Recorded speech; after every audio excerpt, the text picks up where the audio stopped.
BJP का सौगात ए मोदी कार्यक्रम मुस्लिमों को ईदी किट देकर क्या हासिल करना चाहती है बीजेपी। नमस्ते, मेरा नाम नाज़िया है और आप देख रहे हैं एनरिच न्यूज़। बीजेपी ने मंगलवार को सौगात ए मोदी किट्स का वितरण शुरू किया, जिसके तहत 32 लाख गरीब मुसलमानों को ईद के मौके पर मदद दी जाएगी। तो क्या यह बीजेपी का चुनावी प्रचार है या फिर बिहार चुनाव को ध्यान में रखते हुए एक नई रणनीति?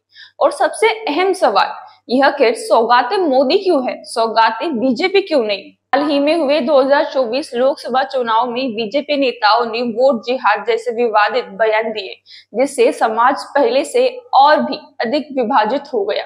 इसके साथ ही कटोगे तो बटोगे और एक है तो सुरक्षित है जैसे नारों ने मुस्लिम समुदाय के खिलाफ नफरत फैलाने का काम किया। वहीं बीजेपी मुस्लिमों को ईद के मौके पर सौगात ए मोदी किट्स भेजने का ऐलान कर रही है।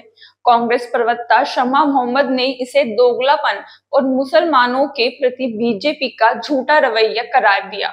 उनका कहना था कि क्या यह बीजेपी का वही सांप्रदायिक तुष्टीकरण नहीं है जिसका वह कांग्रेस पर आरोप लगाते रही है। क्या है बीजेपी की रणनीति, आइए जानते हैं आज के इस वीडियो में।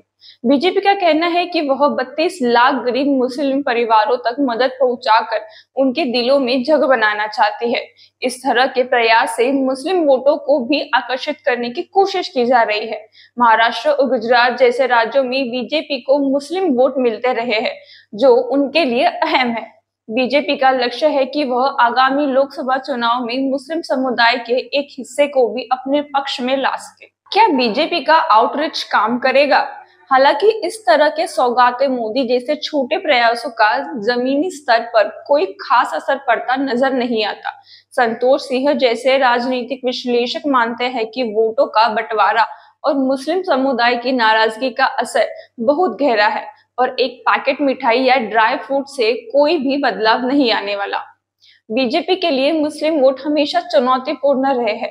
कई मुस्लिम संगठनों ने बीजेपी के खिलाफ आवाज उठाई है, खासकर वक्फ बिल पर। अब जबकि मुस्लिम वोटों का एक बड़ा हिस्सा कांग्रेस और अन्य विपक्षी पार्टियों के पक्ष में एकजुट हो गया है, क्या सौगाते मोदी बीजेपी के लिए फायदेमंद साबित होगा?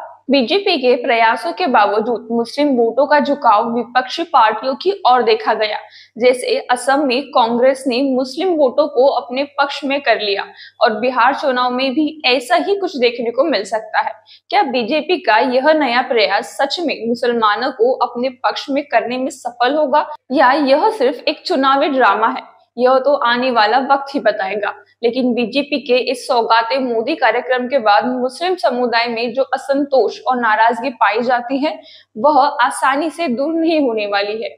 आपकी राय हमें कमेंट्स में जरूर बताएं।